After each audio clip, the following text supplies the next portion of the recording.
कहने मतलब कि अपनी चीज कभी खराब, ये एक रहस्य छुपा है।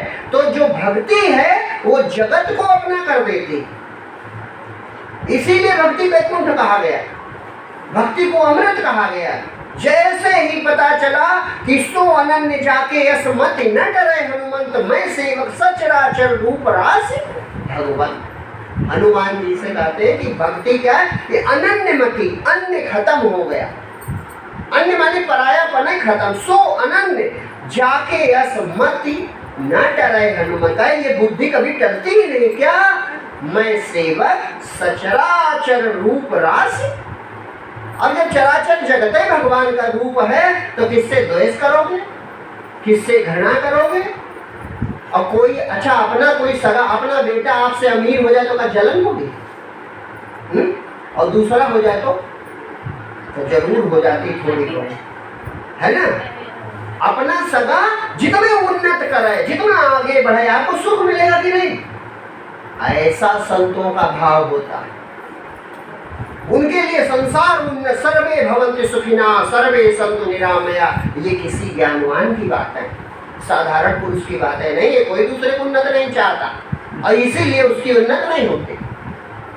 अमर्ष का भाव बना रहता है, माने दूसरा न बढ़े हम ही बढ़े, दूसरे को उन्नत ना हो हमारी ही हो, ये भाव खत्म हो जाए, फिर देखो आपकी कितनी उन्नत हो जाएगी।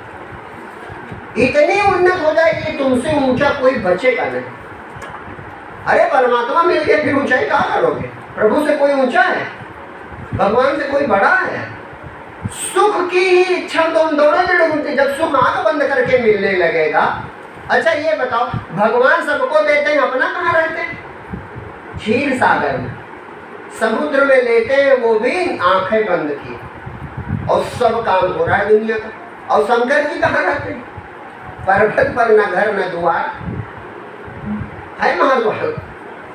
मतलब ये भी प्रतीक है समझाने के लिए है कि इन चीजों में सुख होता तो भगवान सबसे पहले अपने लिए को अधिक करते कि ना करते। और संत महापुरुष कहाँ? वो भी गुफाओं में, कंदराओं में, पर्वत पर, छोटी छोटी झोपड़ियों में है कि नहीं? सच्चे वाले, नकलची वाले नहीं। नकलची वाले तो सड़क किनारे बैठते माला लेके ताकि तुम देखो हम माला जप रहे। सच्चा संत सड़क किनारे बैठेगा? वो तो ठग वाले होते हैं, पीला कुर्ता पहन के बहुत बड़ी माला, इतनी इतनी पता नहीं कहाँ से खरीदते, इतने इतने उसमें पत्थर लगे होते के बैठते। तो कहने का मतलब ये प्रतीक, ये संत, ये परमात्मा के रूप समझाते कि आनंद हृदय में है आपके। आनंद रूप परमात्मा का है, आपका अपना रूप परमात्मा का आनंद रूप है। उसे प्राप्त कर लो तो सुख की इच्छा नहीं बची, और बाहर क्या बचा? प्रभु की लीला बची। तो हमेशा उत्सव आनंद रहेगा, और नहीं तो जीवन का दुख मिटने वाला नहीं है। सूत्र यही है कि संसार में रहो भगवान के होके, और जो शेष समय बचे तो भगवान का भजन करो। भजन का तरीका सबसे सरल है कि हमेशा ये भाव रखो कि प्रभु तुम ही हो, हम नहीं। इसे खूब नजदीक से समझ लो। नजदीक मतलब अपने में समझो। जैसे उदाहरण के लिए मैं कहा करता हूँ, वो बात लोग, कुछ लोग हंसी में ले लेते हैं। जैसे मैं कहता हूँ आँख किसने बनाई, तो कहोगे भगवान ने। कहोगे कि नहीं? आँख, अरे पूरा शरीर है भगवान ने बनाया। हम बांट बांट के कहते टुकड़ा करके, आँख किसने बनाई? तो भगवान ने। काहे बांटते हैं? कुछ आपको बताना चाहते हैं। ये 4-5 बातें गौर से सुनो तो मैं सच्ची भजन के बहुत नजदीक आपको प्रभु के मिलाऊंगा भजन से। अगर विवेक है तो आंख से देखता कौन है? आंख से कौन देखता? अब मैं कहो उत्तर आपका यही है ना।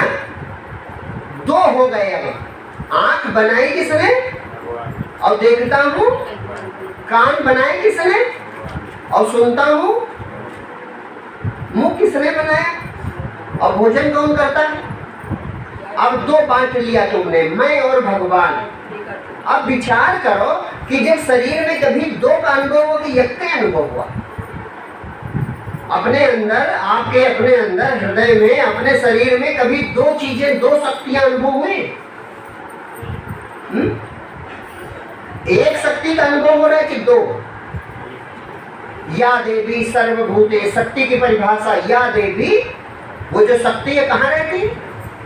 या देवी सर्वभूतेषु, भूतेषु माने पंचभूत से बना ये शरीर, ये भूत है। भूत माने भौतिक। तो या देवी सर्वभूतेषु, हम सब विचार नहीं करते, पूजा तो करते हैं। ये दुर्गा सप्तशती का ही तो मंत्र है। शक्ति रूपेण संस्थिता, यानी सभी शरीरों में, सुन रहे हैं आप लोग? सुन तो नहीं रही है, उब रही होंगी। शक्ति रूपेण संस्था माने इन शरीरों में जो शक्ति है, भैया आप सुन रहे तो गौर से सुनो। इस शरीर में जो शक्ति है, तो वो शक्ति क्या है? देखने की शक्ति, खाने की शक्ति, बोलने की शक्ति, चलने की शक्ति। वो कौन है? वही दुर्गा जी, वही भगवान विष्णु, वही परमात्मा है, वही चेतना है, और उसी को प्राप्त करना है। तो आप बताओ, आपको दो अनुभव कभी होता है? अच्छा, अगर आप हो तो रोटी फिर आपको पचाना आना चाहिए। रोटी से खून कैसे बनता है आपको पता होना चाहिए। 1 फीट का शरीर 5 फीट का कैसे हुआ आपको पता होना चाहिए। पता है कुछ? सो जाने पे श्वास कैसे चलते ही आपको पता होना चाहिए। कुछ मालूम है? ये सोचने की बात है, और यहीं से भगवान का रास्ता खुलेगा। यानी गौर से समझो हमारी बात। जिसने आंख बनाई, कान बनाए, नाक, शरीर बनाया, वही शरीर में है। जिसने शरीर बनाया वही शरीर का प्रयोग कर रहा है। इसीलिए चौपाई की सोहम, सोम स्मृति वृत्ति अखंडा, ये अखंड वृत्ति धारण करो कि प्रभु हम नहीं है, हमारे रूप में तुम ही हो। ये भजन का तरीका मैं बता रहा। अच्छा, ये झूठी भक्ति है कि सच्ची? यही भजना है भगवान को। प्रभु हम जानते नहीं है, लेकिन हमारे हृदय में तुम ही हो। तुम हो तभी हम जीवित हैं। तुम निकल जाओगे, तुम्हारी भगवान शक्ति खींच लेगी, मर गए, चले गए। बाबा बड़े अच्छे थे, बड़े खराब थे, कहा जाएगा कि नहीं? यानी जो अभी है वो कौन है? भगवान का अंश है कि नहीं? तो बस यहीं से भजन शुरू करो कि प्रभु हम नहीं है, तुम ही हो हमारे रूप में। चाहे जैसे रखो, हम राजी हैं, हम आपके हैं, आप हमारे हो। बस आपसे इतनी प्रार्थना है कि मेरा संशय दूर कर दो।